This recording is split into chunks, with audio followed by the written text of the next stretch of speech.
This is the Chassidic Story Project with Barak Hullman, podcasting from Jerusalem, Israel. This podcast is sponsored by listeners just like you. To become a supporter of this podcast, please go to HasidicStory.com, HASIDIC story.com. You'll never know, you'll never know, you'll never know, you'll never know.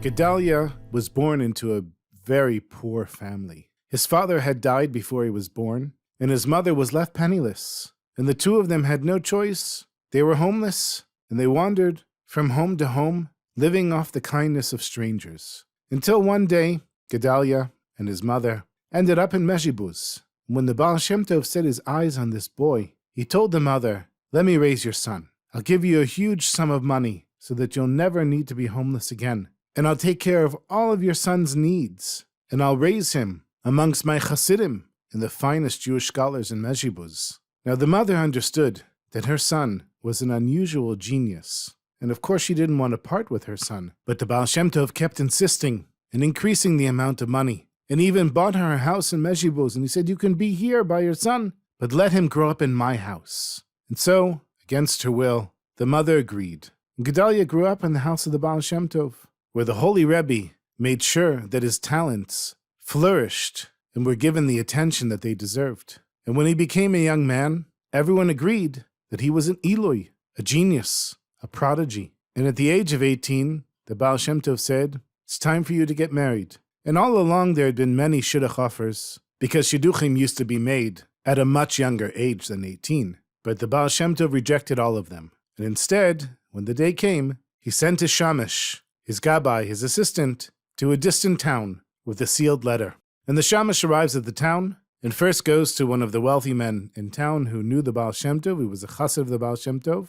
And the shamash said to him, "The Baal Shem Tov sent me." He shows him the letter. He says, "Do you know who this guy is?" And the wealthy chassid said he doesn't know who he is, but he's so honored to have the shamash of the Baal Shem Tov there. He's going to have a big feast and invite everyone. And they'll ask everyone at the meal if anyone knows who this guy is. So the wealthy chassid puts on a big party, and everyone comes, and they drink, and they eat. But the shamash, he was having none of this. He was just there for business. And he starts going around showing people the letter, and he says, "Does anyone know who this is? Does anyone know who this is?" And then finally, somebody said, "Well, it could be, it's for a Zusha, and there's only one Zusha in these parts. But he's an onion peddler. He's poor. And not only that, he's illiterate. It's true he has a house full of marriageable girls, but somebody of his stature to marry an Eloi, a genius of the Baal Shem Tov's house? It doesn't make any sense." But the shamash, he said, "Listen, I know better than to concern myself with the Baal Shem Tov's intentions. Just tell me where I can find this Zusha, because I've got business to take care of." And everyone said, "Well, just be around town tomorrow, and you'll hear him shouting, selling his onions." And sure enough, early afternoon, the shamash is in the marketplace, and he hears, "Onions! Fresh onions! Who wants onions that I just dug from the ground?" The shamash goes over to Zusha, and he said, "I have a letter for you from the Baal Shem Tov." And he hands him the sealed letter. Zusha says, "I can't read." So the shamash says, "No problem, I'll read it for you." And he opens up the letter, and it says that the Heilige Baal Shem Tov suggests your daughter as a shidduch for Gedalia, who grew up in his house. And it says here also that he'll cover all of the expenses of the wedding and your daughter's dowry, which is a very generous sum. Some of the other chassidim that were standing around the shamash, they said to the onion peddler, "What an honor." And the onion peddler said, "Oh yeah, I'm taking this opportunity right now. No one has to convince me." And so they quickly wrote up an engagement and signed it, and the shamash took it and sped back to Mezhibuz.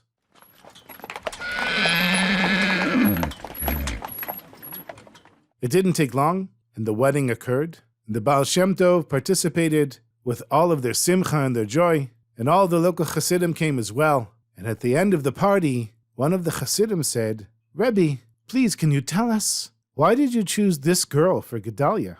Gedalia is a genius and everybody knows that. And he could have married just about anyone. And you sent your shamash to this faraway town to find the daughter of a poor onion peddler who can't even read? What's going on? So the Baal Shem Tov said, well, it's a long story. There once was a king who had an only son, and his son became friendly with a Jewish boy his own age. The two of them started studying together, and eventually the prince became very impressed by the Jewish religion, and he felt like his place in the world was to be a Jew, and all he wanted was to convert. But he knew that he couldn't do that, because he was the king's son, and it was forbidden to become a Jew. So he came up with a plan. He asked his father for a certain amount of money, and he said he wanted to travel abroad and learn the ways of the world for his education. And of course the king agreed. So the prince took the money, and he went straight to a certain tzaddik in another land that his Jewish friends Melamed had told him could help him to convert. The tzaddik took this young man under his wing. He taught him Torah and mitzvot, and eventually converted him to Judaism. And his name was Avram, and he lived with the teacher and was treated like a son. A few months later, there was a high-ranking officer from a foreign land that came to town, and there was a big meeting called in order to honor the officer, and the whole city turned out for the event. And Avram was there, and he couldn't take his eyes off a certain emblem which was in the background of the podium where the high-ranking officer was speaking, because this was the emblem of the king, who was his father. And when Avram saw it, it made his heart jump.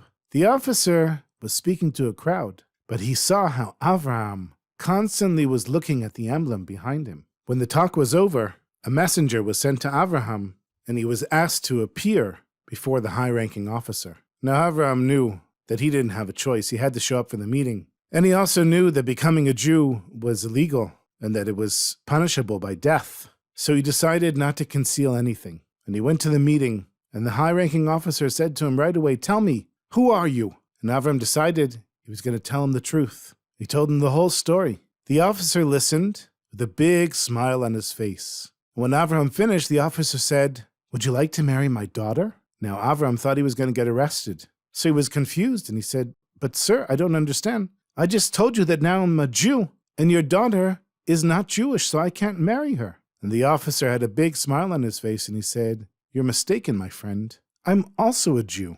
I'm the descendant of Marrano Jews from Spain. And even though my daughter might not be a proper Jew, I will have her convert if you agree to marry her."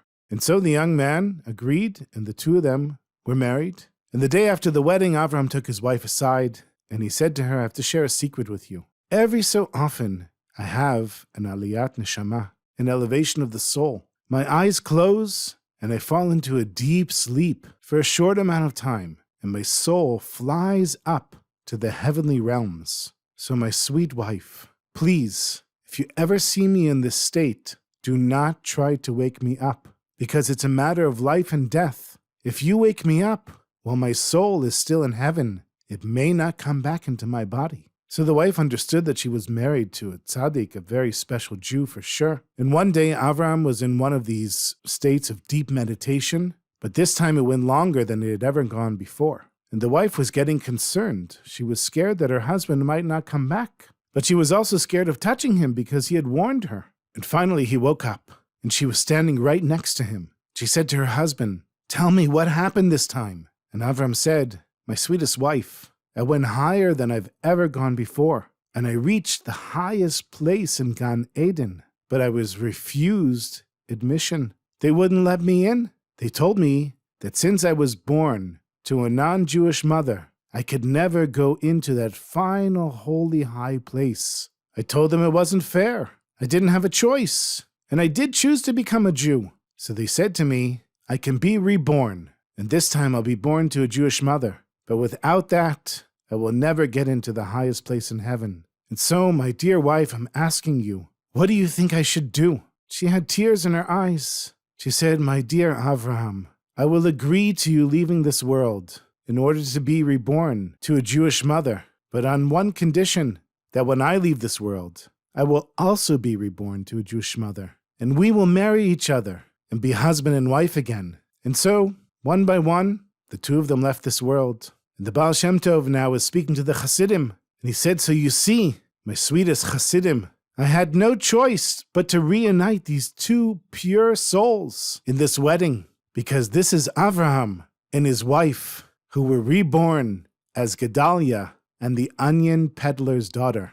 This is their second chance, and we get the schut, the merit, to be at their wedding. So let's say L'chaim together. L'chaim! And dance with the chatan and the kala.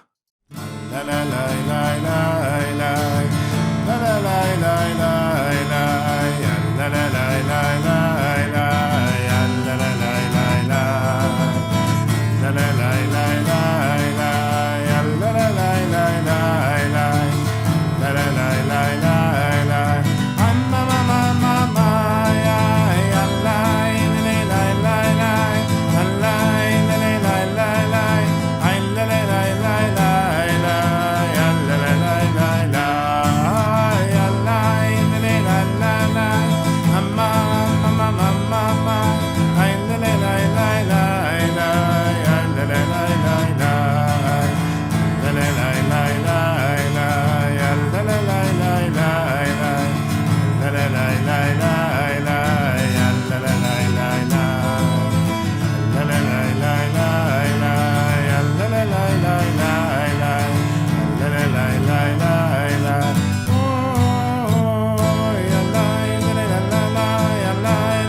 I want to thank one of the new supporters of this podcast, Rebecca of North Carolina. Thank you very much for your support and for all of your support, for all of you that listen to this podcast. It continually grows and reaches more people, and it's only thanks to you sharing it with your friends. Thank you for your support. And if you would like to become a financial backer of this project, please go to my website, Chassidic story.com, HASIDIC story.com.